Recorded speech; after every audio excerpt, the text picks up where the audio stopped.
welcome to Wholesale Hotties, the show where ladies in real estate are talking about real estate. I'm your MC and host for this evening, Sharon Lee Smith, and my co-host with me today, Monique Fell. And I'm super excited to have on as our guest today, Heather Murray. Heather, welcome. I'm so glad you can be on the show today. Me too. Thank you so much for inviting me. Absolutely. So Heather is in my local area right here in Hampton Roads, Virginia. I just love this woman to death. She's an amazing team leader in an LPT team called Murray Realty Group. And her and her husband lead that, but she also is an investor, been an investor for a long time. She's a former Navy veteran. She's a Navy veteran, sorry. And been doing flips and things for a long time. But she also used to be an Airbnb host, and she operated these remotely. And dude, let's unlock this. Tell me all about it. So we still do own property down there. Okay. We sold one of them. So I guess I could start. You want me to start at the beginning? Tell us who you are, where you're from, all the things, and how you got into it, and then So I am currently a lifetime board member of the Tidewater Real Estate Investors Group. And if you're in our local area and you're interested in investing, that's the place to be. That's the room to learn. So, and they had brought in. While we're on that, aren't they like the longest standing RIA in the country? Something like that. Been around since the 70s. We're going to own that. Yeah, since the 70s. It is some of the OGs are still, believe it or not, still attending, still part of it. And they're also one of the largest. I think last time I checked, membership was at 400-ish, somewhere along those lines. But I went lifetime last year after serving for like 8 years, I think it was. So the new boards and stuff are just doing a fantastic job. But it's the place to learn anything real estate, particularly if you're just beginning. So I had taken some classes, like most of us, we spend a lot of money traveling and taking classes and getting an education. And had taken a class on short-term rentals, but I loved it. I wanted to jump in the deep end of the pool. My husband was like, Virginia Beach keeps changing the regulations. So, and I'm not at all saying anything he wouldn't tell you if he was on this call. He was scared. Yeah. Scared. Fast forward, he joined a mastermind group with some people who were doing, one of them was doing short-term rentals down in the Kissimmee, Florida area. This is pre-COVID when we got introduced to them, and it's Jamie and Steven. Oh my gosh, their last names escape me, but I'll remember. Anyhow, so COVID hit, and all of a sudden my husband's like, hey, let's go buy an Airbnb in Florida. And I went, are you crazy? Because guess what wasn't open? Disney, Epcot, nothing is open. Tourism is at a niente zero in Florida because we were in the middle of COVID, because this is June 2020, right? COVID had hit in March. So we went down there because Alan and I have this agreement that we will at least entertain each other's crazy ideas. But if we're not, I love it. Yeah, 100%. And there's been some doozies through the years. But if we're not both 100% in, if one says no, it's no. Right? It's just no. So it keeps our marriage and our business partnership. I've been blessed to work with my best friend side by side for 15 years. So you got to figure out those ways, right? Because we don't always see eye to eye on stuff. So anyhow, I went down to Florida. At that time, lenders were offering second home loans. So they were 10% down, which we had, because everybody's like, what'd you guys do with your COVID money? And I'm like, bought a property. What did you do with it? I don't understand the question, right? Right. What else would you do with it? I don't know this is weird to me. Because, the three of us eat, sleep, and drink, real estate. So, so we went down there and we looked at several properties, and the one that we bought was in a gated community. And Sharon, stop me if I get too deep in any of this stuff. No, we're eating it up. Okay. So what we really wanted a community, so Kissimmee is different than any other place in the country.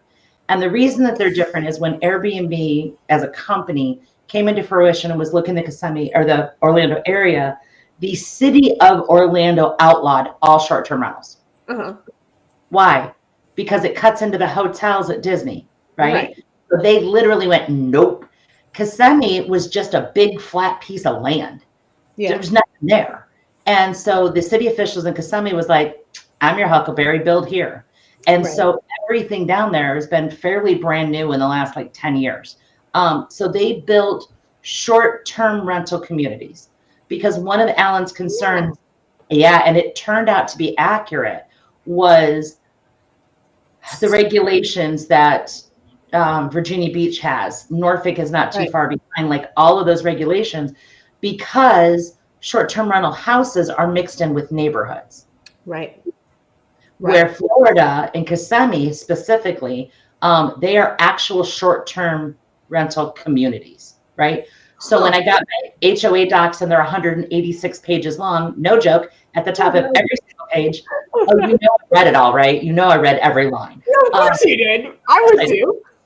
At the top of every single page, an 18-point bold print says, you acknowledge you are purchasing in a short-term rental community. So we don't have the problems of the neighbors being like, oh my God, they're up too late. They're all of this stuff. So criteria number one for us was in a short-term rental community. I wanted it gated. I wanted it with security, actual person, right? And we wanted to have the amenities that we thought we would want to go vacation on. So a really great gym, awesome clubhouse, pool, the whole 9 yards. So we bought our very first one using that 10% down loan, which is not available anymore because people like me used it like crazy. It was a townhouse.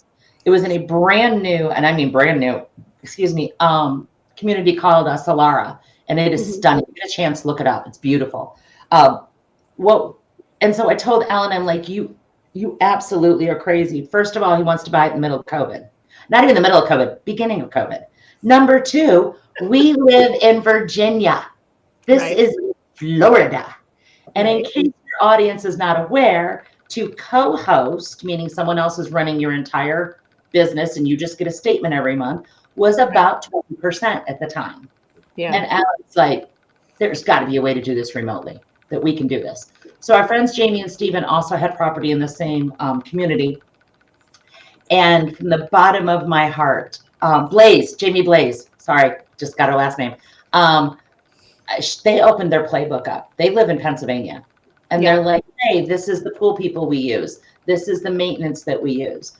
We use Hospitable to run our back end business. We use Century remote locks. We use Ring. And they just opened it up to us. And I swore I would always pay it forward. Like I am not, and Sharon, you know this even more so than Monique does, stuff to myself person. You want to know, I'll tell you. I will share all the secret sauce.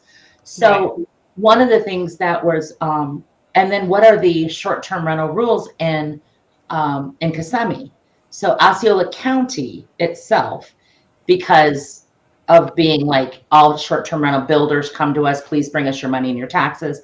They have a tax called a tourist development tax. So we had to figure that piece out. So then it was, and when I say we, let me just preface this to say that if this was Wholesale Hot Men, Alan would be on it. Oh, yes. Because he really runs the business, that side of it. I take care of the real estate residential teams and that sort of thing. But as far as the nuts and bolts day to day, like you should consider a Wholesale Hot Men, something along those lines. So we bought it in July. We bought we can have a special edition. That's right. We should have like the men of the show. We should, absolutely. So we bought it in July. We were racing to get it up because just as in rehabbing, which as you know, did for many years, time is money, right? Every day that thing's not on the market, I'm not making any money. And we wanted to have it, as any investor who's doing stuff like this wants, we want to close at the beginning of the month because I will essentially have 50-ish days till my first mortgage payment's due, right? So like that's the sweet spot. So all of your investors that are watching this, keep that in mind. Your closing date does matter. Right. So then the next step was, it was brand new. So meaning, okay, we bought it from someone else, but the unit itself was a year old, 2 years old when we bought it. So everything fairly new. We had, we did some paint, we did some furniture replacement, but essentially a lipstick flip kind of a situation. Yeah. Because we didn't know. It wasn't you. Yeah, and we didn't have the capital. We'd sunk 30 grand into buying it. So we didn't have the capital to be screwing around. So here's what no one could have predicted, and where I say that my husband is absolutely crazy like a fox. No one would predict that people from New York would decide in the middle of winter that why should I be working at home in New York when it's cold, when I could be working remotely in Florida. Right. And more importantly, their kids are also remote too, because we're talking COVID.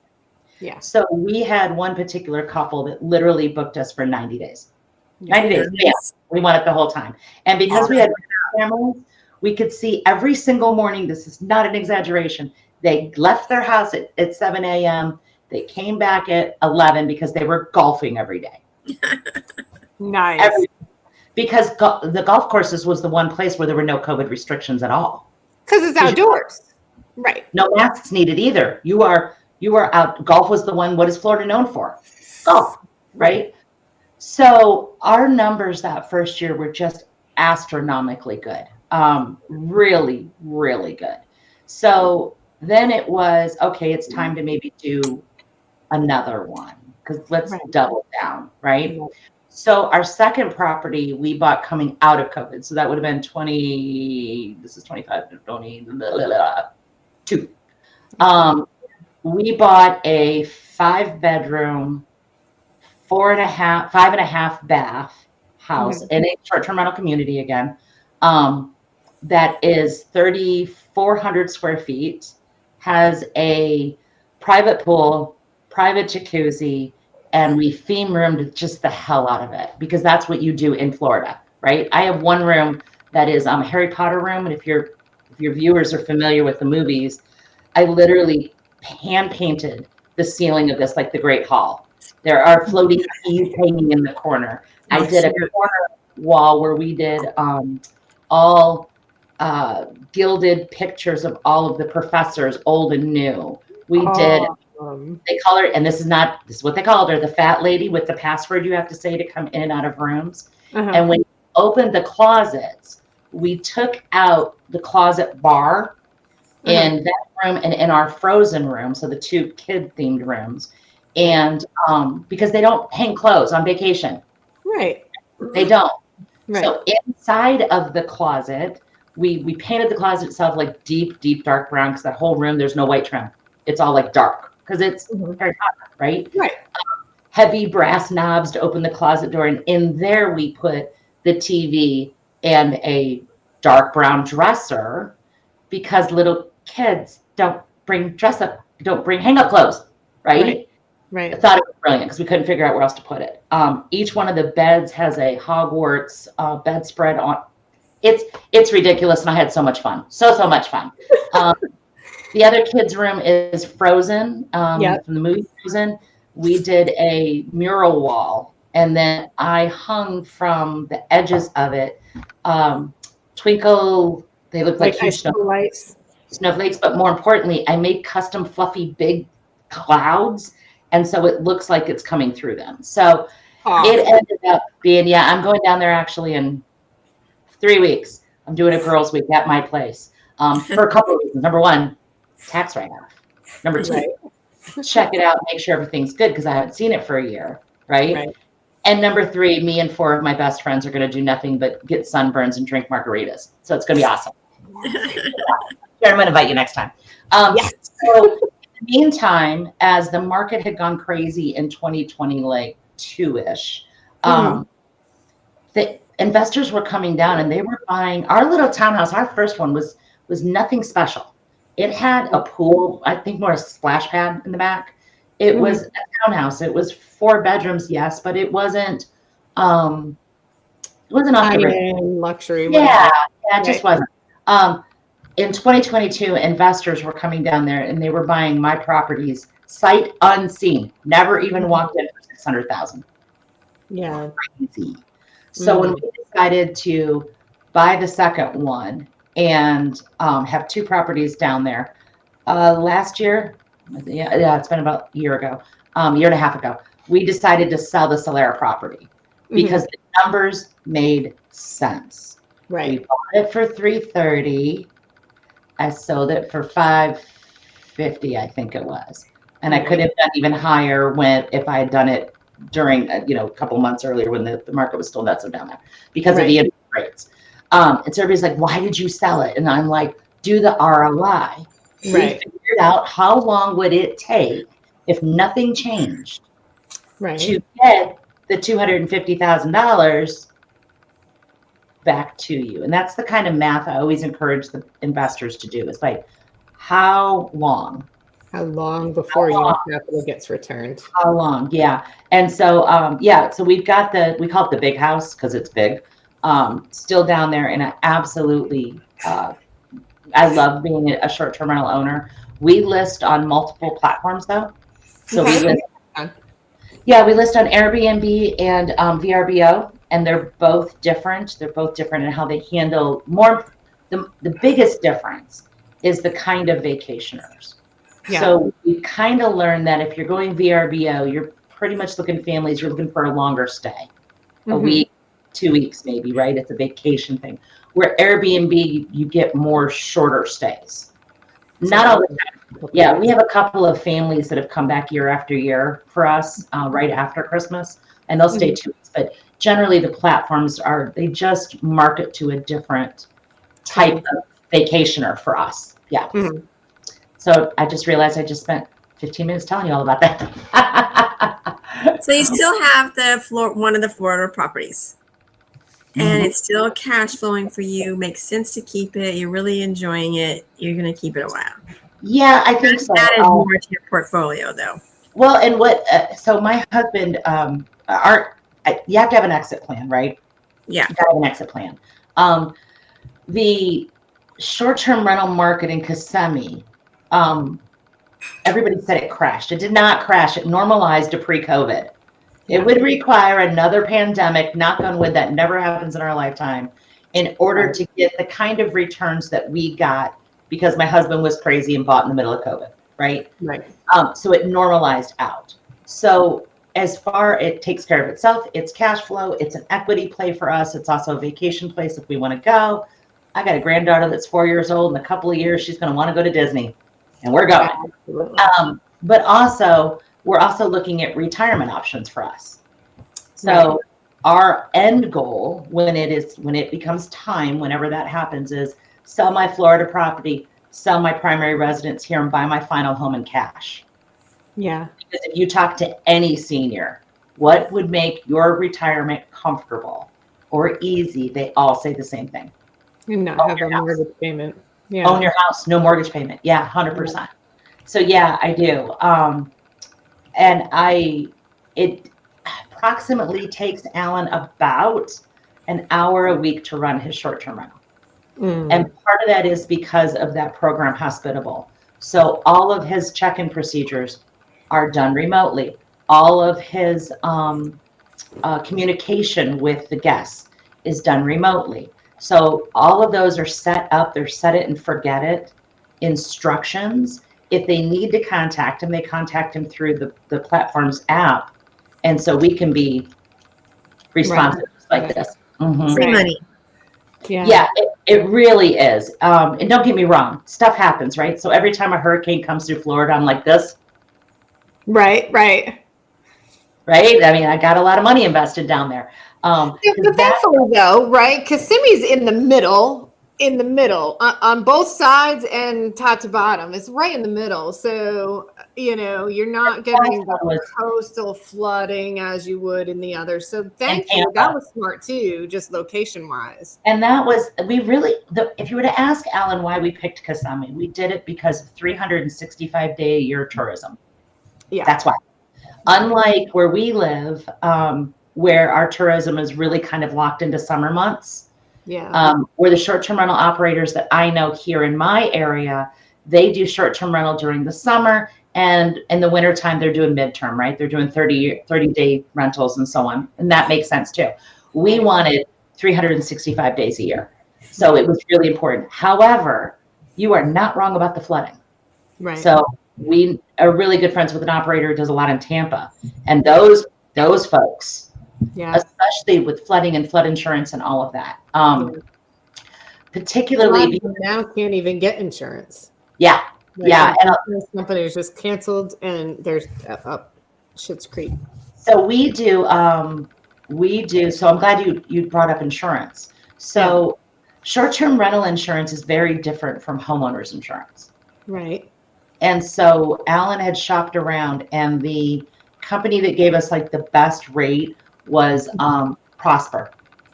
Okay. Either Prosper or Steadily, and both would insure there. The negative thing about Kissimmee is they're all built on slabs, all of them, because it's so fast for them to do it, right? So why is that a negative though? Because any kind of flooding at all, if the drainage in the city and the streets and stuff is not good. In the house. Yeah, so here's what we do. You guys are gonna laugh. I know you're gonna laugh. Before a hurricane or major storm comes to Kissimmee, we have our maintenance guy go out and drain our pool 18 inches. Well, that's actually smart. Because the pool, it's slightly sloped. And so it all drains into the pool. And then you just have to filter it. And then filter it, which is filtering anyhow. That's brilliant. Thank you. I came up with that all on my own. Brilliant. So you're going to laugh. This is what they do. They takes all the outdoor furniture, throws it in the pool, all of it. Okay, why? Because number one, it becomes a missile, right? Okay. So back doors, I have 3 panels, like instead of a 2-panel sliding door, I have 3. So you can open my entire living room to the outdoor space because we have a lanai, so you don't have bugs, right? Mm-hmm. So you literally could open that entire thing up. Well, a chair becomes a missile during high winds, right? And now you're shattering these huge panes of glass. Yes. And instead of asking my guests, hey, by the way, do you mind if my maintenance guy comes over and puts in, 2 lounge chairs, a grill, a table that sits 8, and in the middle of your living room during the storm, my maintenance guy tosses it all in the pool. He drains the pool 18 inches, tosses it all in the pool, and when it's all done, he goes down, him and his buddies, lifts up my furniture. It's outdoor furniture, you can't hurt it. Right? That's awesome. And then drain the pool. That's it. That is 100% it. And then drain the pool 18. Well, 18 inches. This last one we did more because they were expecting more. I think the least we've done is like 6 inches. It just depends on what the weather's going to do. But my theory is everything slopes to the pool anyhow, so it'll keep water from flooding in my house. And so far, knock on wood, it's worked. I love it. That's great. Brilliant. It's hilarious. Do you find that all the different cities that are doing short-term restrictions, do you see or foresee anything like that happening in that area? No. And the reason why is because Osceola County, which is the county Kissimmee is in, wrote into their charter short-term rental approvals. It's an actual zoning code. Wow. Because every short-term rental operator down there pays to the county per month 6% of our gross revenue, right? It is a money-making proposition for that city. Oh, yeah. So let's say that for some reason the politics within that city should change and someone got in charge that didn't like short-term rental or whatever, they would have to change the city charter and eliminate the zoning because these are short-term rental communities unto themselves versus, again, where they're scattering throughout the cities and they're in neighborhoods and you can have all kinds of problems. I will say this much though, Osceola County, and at least where the communities we've worked with, all strictly enforce the noise ordinance. But if they are making that much money, they have no desire to get that out of the... None whatsoever. Yeah, absolutely not. But it's what makes that area unique. There's no other place in the country that I know of that built actual communities for the short-term rental people. Now there are, go ahead. So with that said, then, if you were going to advise somebody, would you advise them to buy in that area for a short-term rental? I would definitely so my advice would be, you cannot do short-term rentals in Kissimmee the way you can in other parts of the country. So in other words, like here in Virginia Beach, if I was going to buy a short-term rental, I would probably do something Americana on the wall because of our strong community ties to the military, right? Right. And I would probably think of something like surfboards, beachy, that kind of thing, right? Right. In Kissimmee, you have to take whatever thing you're doing and amp it up to the nth degree. There is nothing too ridiculous. Nothing, because you're competing with everybody else for an experience, right? So the main things that I would tell someone if they were looking to secure capital and they wanted to do it, and if the numbers made sense, because you have some things to consider that you don't have in long-term rentals that are a pro and a con. One is your house gets turnover 4 or 5 times a month, right? Each time my big property turns over and my cleaning crew comes in, guests check out at 10 o'clock, next guest is coming in at 4. They have 6 hours to completely clean, do all the laundry, so on and so forth, for a house that sleeps 12. And that does not count couches, right? So the blessing in that is that I have eyes on my property outside of myself 4 or 5 times a month. And our cleaners, one of the tips I would give someone buying any short-term rental, force your cleaners to send you pictures of the property when you're done. As soon as they're done cleaning. Yes, because you will have guests that will check it and be like, the bed wasn't made, or this wasn't that. And what they're looking for is refunds, right? For us to be like, oh, I'm so sorry, let me give you some money. Excuse me. The negative side of having a cleaning crew in your place 3-4 times a month is the cost, right? Yeah.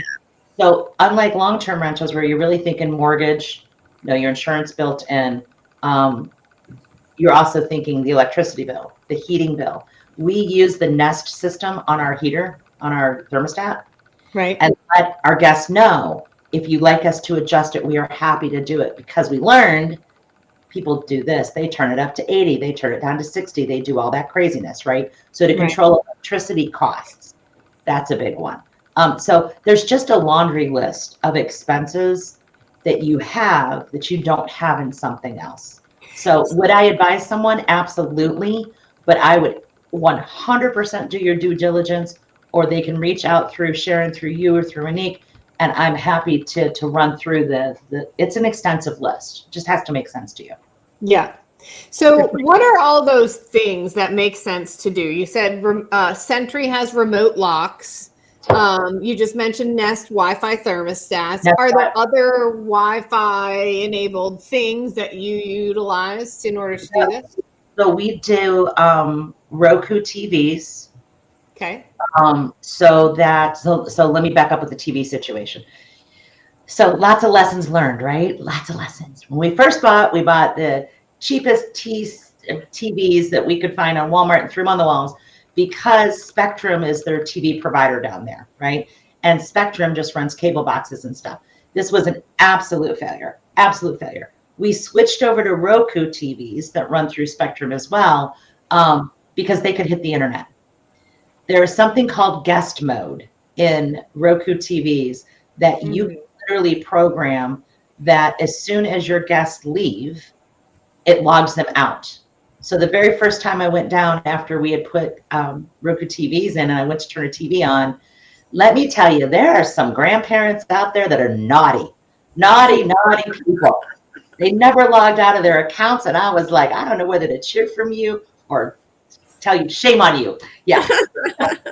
Naughty people out there. But hey, they're on vacation, to each their own. So it logs them out. So putting the Roku TVs, fantastic. We also learned that Alan can log into their accounts, into those TVs from here. So they just got to put a new Roku TV up, plug in, Alan logs into a Spectrum account, and we can set guest mode from up here. So you can have a maintenance guy switch out a TV if something happens. We actually had, because it's Roku, this last time we had a TV die, and it just happens. We notified the guests that a TV was going to be delivered. So we ordered it from here, right? It was going to be delivered, asked if they would just put it in the living room or somewhere. And our maintenance guy's mom was in the hospital. So it would be like 24 hours. And in that property, there are 7 TVs. There's 7 TVs in that house. So I wasn't worried that they didn't have TV to watch, right? Right. Pick another one. The great thing about Roku TVs too, by the way, is the remotes work on all the TVs. Where before, if you didn't have the right remote, you couldn't turn the TV on. Right. Huge problem. Even though we labeled them, they're like, it doesn't work. Yeah, because you've got the one that says princess room down in the living room. Like Roku, all remotes work at all places. Nice. Was the number one thing that drove me nuts because Alan spent so much time on it. So we asked them to just kind of put it aside, right? Like, we're so sorry. Our maintenance guy's mom is in the hospital. He won't be there till tomorrow. And the husband's like, it's Roku, right? Like, yeah. He's like, I'll put it up on the wall, plug it in, and let you know. He unpacked it, put it on the wall, plugged it in, texted Alan, hey, I hung it up. Alan's like, give me 5 minutes. Went in, did the little magic. Boom, he had a TV again. Yes, those people got special gifts mailed to them. Yeah. So I'll talk to you guys about gifts in a minute. So you got to have Ring, front door. You can't do it in the back door, by the way, not in Florida, because of the pool situation. Oh. They consider it an invasion of privacy that you could be Googling and goggling over someone who's doing whatever in the pool, right? So Ring 100%. That has been so helpful. I'll tell you a funny little story. So Alan got a message from one of his guests, and they're like, we're here and the code isn't working. So we set their Century codes to be the last 4 digits of their phone number. Why? Everyone knows the last 4 digits of their phone number, right? We have mechanical locks, meaning contractor locks, but with physical keys in the front and the back door. So if for some reason the batteries die in the Century locks, or remote locks, another one that we've used, they can physically get it, but it's used through their punch code. And Alan's like, I don't understand. You're punching in your last 4 digits. Yes, we've been out here 15 minutes. We can't get in. We can't get in. We can't get in. Alan goes, hold on a minute. Pulls up the Ring camera. They were at the next door neighbor's house. He's like, ma'am, no, you can communicate through. They're like, oh my gosh. Yeah, ran back over. Amazing. You know what happened? They went worked. They went out before they went to the house. The wrong house. Of course, they're mortified. They're apologizing to him because they were getting irritated. Rightfully so. They got 3 kids. They just flew in from, I don't know, Minnesota or someplace. They're upset. Yeah, wrong house. So Ring cameras, Nest systems, because yet again, powered by the phone. Yeah. Right. Nest systems, Roku, have an account. This is for all short-term rental operators. Have an account with Instacart, because there will be times when your guests will run out of something important, or your cleaners will forget to put them out. So you heard me mention that my short-term rental sleeps 12. That is physically butts and beds, right? 12 people in one house go through a lot of toilet paper. It's just the reality, right? Yeah. My cleaners are supposed to put out 2 rolls per bathroom. So think of that math. I'm putting out 12 rolls of toilet paper at every single time we flip the house, right? It's a lot of toilet paper. Sometimes they forget, or they have a new crew because it's a company we use. And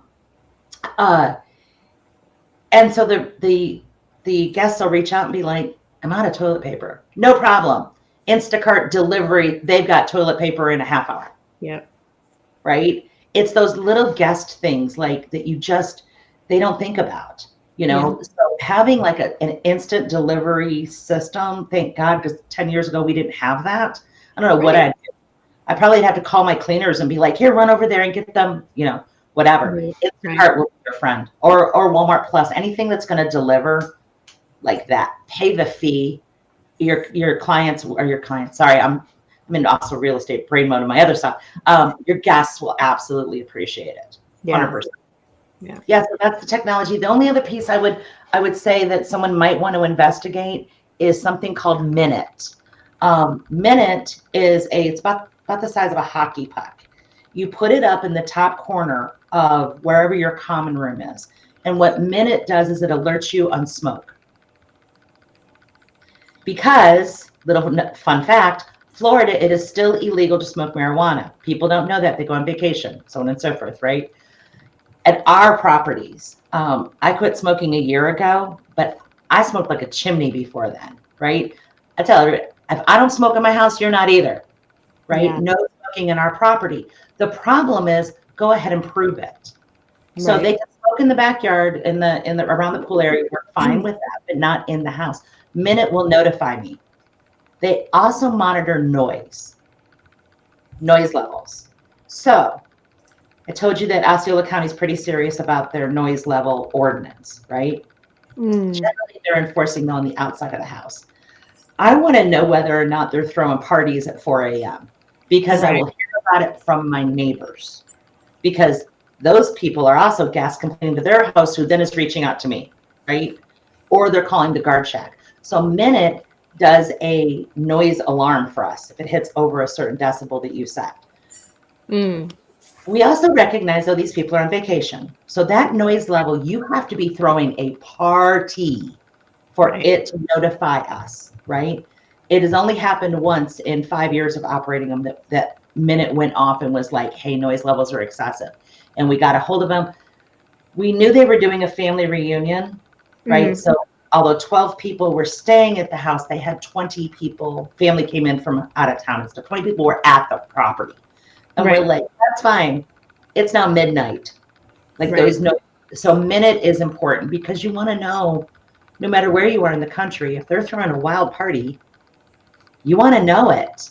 You want to be able to reach out to them, because in my house manual, I have it all laid out that there are noise level ordinances and so on and so forth.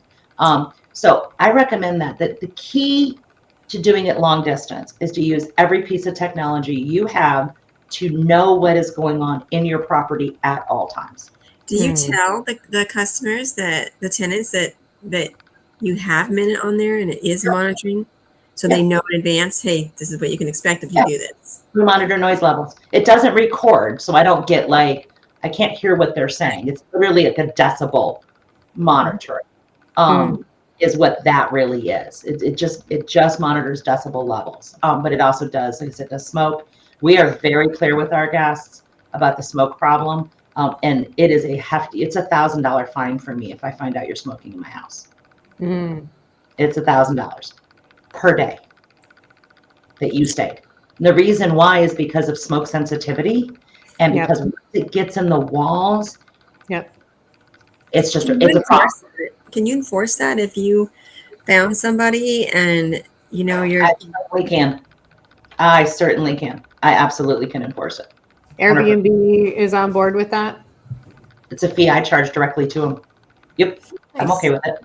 There is a fine involved. There's definitely a fine involved, and it is posted all over the place in my property too. In the kitchen, there's a little sign. In the living room, because the biggest misconception is that marijuana is legal in a lot of states, and I'm like, I don't care if you smoke it. Feel free, do it outside, because it is my property. It is investment to our future. It is not your personal residence, right? And there's somebody coming behind us. There's always somebody coming behind us. Oh, look at that! Contact me. Yes, you can. So the only other thing that is an operator option that we do not allow, but some do, is whether or not you allow pets. Pets is the big question mark. I was unaware at how many people love to travel with their animals. They just travel. It's crazy, right? Crazy. But I shouldn't say that. People travel with their animals for all kinds of reasons, right? We've only allowed once, and it was an actual documented support animal. We don't allow pets because I worry about the next guest. Right. Like my granddaughter is highly allergic to dogs, which is just unfortunate because she just wants to pet them all. Right. All the my best friend's husband's super allergic to cats. So it's not necessarily about your animal. It's the guests that are coming behind you. Right. And I have had operators tell me that we are losing out financially. And I'm like, I get that, but I wouldn't want my next guest to be like, great vacation, except, I took Benadryl the whole time and my eye swelled shut and I couldn't see. And oh my God, I was And there's itching there. dog hair everywhere or cat hair. Right? And you could only vacuum so much of it up because it gets in your HVAC. It stays. It stays forever. Yeah. Forever. So that's a big issue. I would also say probably beyond the technology, the number one thing you have got to have is boots on the ground wherever your property is, wherever it is. We get that. Have to have a maintenance crew that you literally can call and be like, hey, are you busy right now? Because I need you to go do this. Right? Yeah. It's 3 weeks ago, there was a leak in the ceiling between the first and second floor where the HVAC water line come through. I love water at the same time. Anybody who's ever been an investor, you love and hate water. The line got backed up and through the ceiling, right? Mm-hmm. How do we know? Because our cleaners called us and was like, hey, you have a drip through your ceiling. We're like, oh no. Call Darren down there. Darren, I'm so sorry. Is there any possible way you can go check it out? Because we have guests showing up in 2 hours. Right. You need that person. And I pay a premium for him. He actually gets a Christmas bonus from us every year. And it's a fairly sizable one. And that's the number one challenge, is finding that team. Reliable. Yeah. We've been through, I think, 3 sets of cleaners because I'm a stickler about clean properties because, well, right. And so that's always a challenge, but I think that's a challenge no matter where you are, right? Yeah. That's not specific to Kissimmee, but it's definitely been the cleaners can make or break you. Yeah. If your place is dirty, if it's filthy, I think right now we're at a 99.7 5-star approval rating with Airbnb because I am such a stickler, and Alan is too, about cleanliness. Mm-hmm. That cleanliness. Now, is that the only property that you guys have right now that's Airbnb? Mm-hmm. Yep. And it's the only one I intend to get, only because of bandwidth. We are on a not short-term rental thing. Alan and I run a team of realtors that run from Richmond to Northeast North Carolina. There's 10 of us. We're trying to go to 30 this year. So our focus is not in that market. We talked a lot about getting another one here in Virginia Beach, or the Virginia Beach area. But I think the restrictions are going to get stronger and stronger. I'm pretty sure Hampton has outlawed him completely. The city of, I think it's Houston, outlawed him completely. And so I don't want to take a chance in another area I'm unfamiliar with of them changing the ordinances. Would I buy it in Kissimmee? Yeah, but those interest rates have to come down a bit. You figure investor interest rates right now are running 8, 9, 10%. That's painful. So it's not that I don't like the industry. The financial side of it has to change before we would consider doing it again. Yeah. Now, so on something like that, interest rates are high. They're going to come down. Let's just guesstimate a year, 2 years, something. Let's say they come down and it's worth half. So it can always refinance. So would it behoove somebody to even consider interest rates are high, but I really want to, do something like this? And do you think that the numbers can work? I think they can. But you guys know, your investors were always looking at the bottom line, right? And exit strategies and all those things that we'd almost have to do a whole nother hour podcast to go through that stuff. Number one, does the numbers make sense? Do the numbers make sense? But one of the things that I've learned, Monique, is to not plan my financial future with a crystal ball. Yep. I didn't get one for Christmas. If you ladies got one, you let me know. I keep asking. Alan won't get me one. I do not know for a fact that in 2 years those interest rates are going to come down. Right. They could go up. I think that's super important too. If it doesn't work as a long-term rental and you're cash flowing as a long-term rental, then you shouldn't be buying it based Exactly. on short-term numbers, right? Exactly. Exactly. I do know of a few DSCR products that will base on short-term or pad split rent by room type co-living models. Yep. But you're still talking, interest rates that are investor interest rates, Yeah, So and I did a DSCR on the second. for The sure. second property was a DSCR loan. Number Right. one, that down payment is painful. Yeah, Number two, 20%. the interest rates are Yeah. painful. Yeah. But one of the things that I think some investors do is they do I call it the cross the fingers model, right? Yep. Then retail real estate, you hear marry the house, date the rate. Because Right. you can quote always refinance. Right. Well, I'm married to a man who is going to be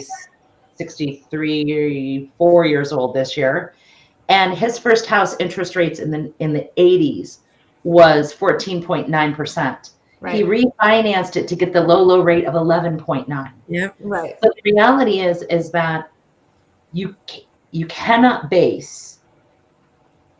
Okay, let me rephrase that. My investor strategy, I'm never counting on what's going to happen a year or 2 years from now, ever. Right. Ever. If we didn't learn any other lesson from COVID, that should be the one. Best laid plans of mice and men, right? So do I recommend Kissimmee? 100%. Yes, I recommend looking into it. I think it's a wonderful place to look at for all the reasons that we talked about, right? Oh, and one last thing about that. Addresses matter.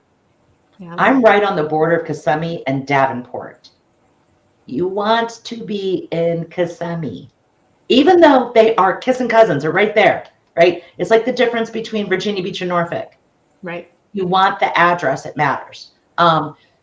Yes, I think it's an absolute wonderful opportunity down there. Yes, I think you can do short-term and long-term rental down there.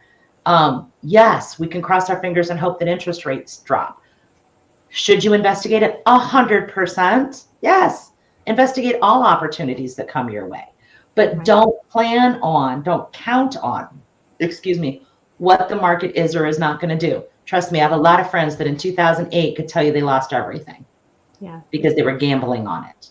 Yeah. And I am, in all honesty, Monique, I am risk adverse, where my husband is the pick up the dice and roll them.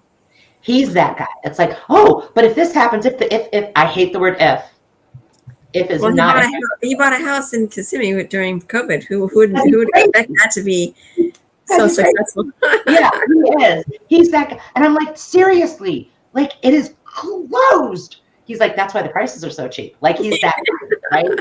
And he wasn't wrong. The people Yeah, he did right. He did good. He wasn't wrong. However, it's crazy. And if you guys ever meet Alan and I together, you would not guess he is the gambler of the two of us. But he is. Where I'm like, well, that's nice, but what about today? What's happening today? Where Alan's always thinking future stuff. So yeah, 100% go down there. I'm 6 miles from Disney. And the way that we built our properties, the kids' rooms are over the top themed rooms, right? The adult rooms, there are 3 of them in that property that all have king size beds in them. The idea was that this kids run in our house and they run upstairs. They're like, oh my God, we've got a Frozen room in Harry Potter, blah, blah, blah, blah, blah. And adults walk into their room and we did them 100% like a spa. So the adults could go, right? And make it nice enough that if grandma is with you and she doesn't want to walk all over Disney because, dear Lord, it's Disney.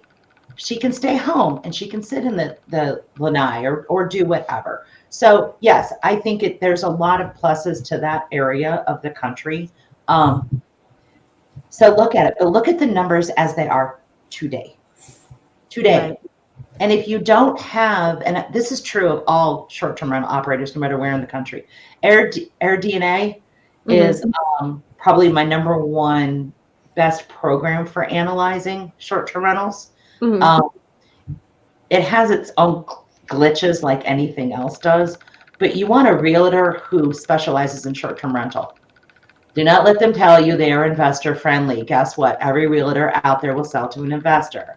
Right. They need to know the short-term market and what the ordinances, regulations, and what's on the docket. Right. We knew Virginia Beach was going to change long before they actually did it. Yeah. We have friends of ours that dumped their short-term rentals, switched them over to long-term, sold them, whatever, because they knew it was coming. Yeah. 100%. 100%. Cool. So, Heather, what else do you do other than this? We'd love to know more. So you're running a team of agents. How's I that? am. Great and terrifying at the same time. So I have not worked for somebody else in almost 20 years. I am what I call permanently unemployable. You sound like my brother. He says that. I can't ever ask. Oh, me too. I am permanently unemployable. The concept of even asking for time off is just foreign to me. Foreign. If my granddaughter wants to see Mimi tomorrow, guess what I'm doing? I'm seeing her. It means I might be working till midnight. But so I didn't want a team. I didn't want to be accountable to someone else. I didn't want to do all of that. And it just kind of fell in by accident. I was asked to start a team. It was going to be a small team. During COVID, I was a state mentor for EXP's brokerage. I'm now with LPT. Those mentees, half of them, when they heard I was starting a team, was like, "Oh, we want to come," and I'm like, "Oh, yeah, okay, okay." Then one of my agents, who's just amazing, was in the Williamsburg area. She moved to Richmond, and I was like, "Oh my gosh, I'm sorry, I'm gonna hate to see you go, so on and so forth." And she's like, "Oh, I don't want to leave your team," and I'm like, "I have nothing set up for Richmond, nothing set up for Richmond." She goes, "That's fine. We have Zoom. I'll come visit." I was like, and so our geographical, they told me today 1,300 square miles is what we cover. And I'm like, "Oh, great. Wonderful." So we're doing power lunches every month at Sweetwater Cuisine. And those are designed for actual actionable items, things that we're going to do. Like today was all about raving fans and return business. I had 3 clients that, because of return business, I did $7 million in volume with. And so, like, how do you do that? How do you get those people to keep coming back for more? And I think that's applicable whether you're investor world or if you are in 100%. you need to build that out. And so all of those processes. I just hired a coach to come through my business, and someone's like, "Dear God, why?" And I'm like, because the best athletes in the world have coaches. Exactly. All of them, right? So you're looking for more people, more agents to join your team. 100%, 100%, 100%. I'm always looking for investor opportunities, as we all are. Always looking for agents that want to just want to 10x their business, because there are no placeholders on my team. Yeah. Right. Yeah. And I love that. Right. So you, as the leader, as the team leader, are getting your own mentorship so you can be better. And then you are passing on that knowledge to your team. And no different than what you ladies are doing and what every great CEO of any company does or has done somewhere in their career. Right. I think it is hubris for someone to think they have all the answers. And here's what I know. We can all get there. Sharon, Monique, myself, all of us will get there. Yeah. It will just take longer. Sure. True. It'll take longer, right? I don't want to figure it out. The wheel. Yeah. Yep. I don't want to figure it out 10 years from now. When Kayla, my coach, can go, "Oh, Heather, have you thought about this? Implement that." Oh, yay. How do I do that? Oh, we do this. Right? No different than your conversation today is, what technology do I need? Would you have figured it out over time? Of course. Your viewership are very smart people, or they wouldn't be watching you, right? Would they figure out the smoke detector thing and the noise ordinance and all that? Yeah. But it might take, after someone throws a massive party in their house and destroys $600,000 of your investment, for someone to be like, "Oh, you didn't have Minute?" Yeah. No, I didn't know about Minute, right? So I'm just a believer in training. I'm a believer in coaching. I'm a believer in that. We have, through the years, taught, we used to teach how to rehab. We taught wholesaling. We've taught short-term rental. We've done that stuff. And so those are tools in our tool belt that it's just invaluable. It's just invaluable. Because the goal is to never go work for anybody else. I will never do it. Absolutely. Ever. Unless they're my team lead. Yeah. Yes. Yes. Well, that's the challenge is I have to take my computer with me wherever I go. Yeah. Wherever I go. Girl, so do I, and I'm a wholesaler. Right? Like with my girls out of Florida, I'm like, you guys know, kitchen table, computer, right? They're like, yeah, we know. I'm like, okay. Yeah. Okay. It's stuck to me, you know? Yeah. Like my computer's my lifeline. And you're right, you're a wholesaler. You guys get it, right? We're investors and we invest not only in our futures, but in our communities. And I think that's something that people, the message that they really miss is we are employers, even if it's ancillary services. I'm employing people. I am, with my short-term rental business, I am single-handedly changing people's lives, not from my guest point of view, but from the contractors that helped us, from all of that. Like it's important what we do, and that we do it ethically and at a very high level. Oh, one last thing to share, because I know we're getting at the bottom. So I told you I would share with you loving on my guests, right? Oh, yes. So sometimes stuff goes really sideways, really sideways. So only one time, knock on wood, in 5 years, have we had a cleaning crew not clean a house. It didn't hit their calendar. I don't know why, because it's automated, right? We would not hire a cleaner unless they link with the Airbnb platform. So it automatically gets on their schedule. I don't know how, but it happened. Family was coming in from, I think it was Georgia, coming in, they opened the door at 6 o'clock at night, and there are pizza boxes everywhere, and beds are not made, and it's just nothing. Disaster. Nothing. Okay, they call us. No, it was later than that. It was 8 o'clock. They reach out to Alan. They're like, Alan, go send me pictures. Holy crap. We get a hold of the clean people. They're like, wasn't on our calendar. Oh, it should have been, blah, blah, blah. So the first thing Alan does is goes, hold on, I'll call you back. He arranges through the concierge at our community. He calls the concierge and says, where's a nice place that I can put this family up for the night? Right? Nice. 8 o'clock, 8:30 at night now. Concierge says, hold on, I'm going to call. So the people in that community called another community. We got them a place. Alan said, go out to dinner wherever it is you want to go to. I don't care where it is. I will pay for your dinner. Here's my personal number. Call me, and I will give them the credit card of the restaurant, right? So that the restaurant charges. So this little adventure, 24 hours worth, cost us about $500 by the time it was done. Yeah. Okay. The next day, they get up, they come into the house, they message Alan, house is beautiful. Thank you so much. We appreciate it. Because now they got all these people that have stayed in hotels overnight, right? Their vacation got started late. And they're like, thank you so much. It's just so important to me because I'm celebrating breast cancer survival. She had just gone in remission. Oh, wow. Vacation, right? I'm like, we got to do something. We got to do something even more than this. So edible arrangements. I don't send flowers. I send edible arrangements because flowers die. It's the Florida sun if they have to leave them.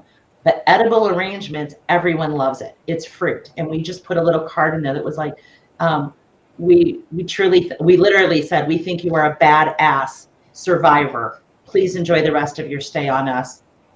Best wishes, Alan and Heather Murray, right? So think about that. Awful check-in. Have to go to a hotel they don't know about, right? Can't start their vacation the next day. 5-star review. Nice. That's my opinion. Edible arrangements, everybody. There's at least one piece of fruit on there that you can do. Yeah. I love it. Yeah, me too. Me too. Super awesome. Thank you so much for having me on. Thank you so much for coming on. I love this topic, and I love all these tips and tricks for people to learn about how to do, good, the short-term rentals remotely and be able to do that. And I hope people do reach out to you. I know you personally, you're an amazing individual and so super helpful to everyone. So yes, people, this is her contact information. That's her website. I'm sure there's a contact us page on there. Go ahead and reach out to her. And we're going to say adios. Good night. It's been an hour. See, I told you it goes fast every week. Yeah, especially when it's a topic you love, right? It's easy to go when you love it. Yeah. Thank you guys so much. I appreciate it. You're welcome. I'm going to end stream. Have a good night, guys. Bye.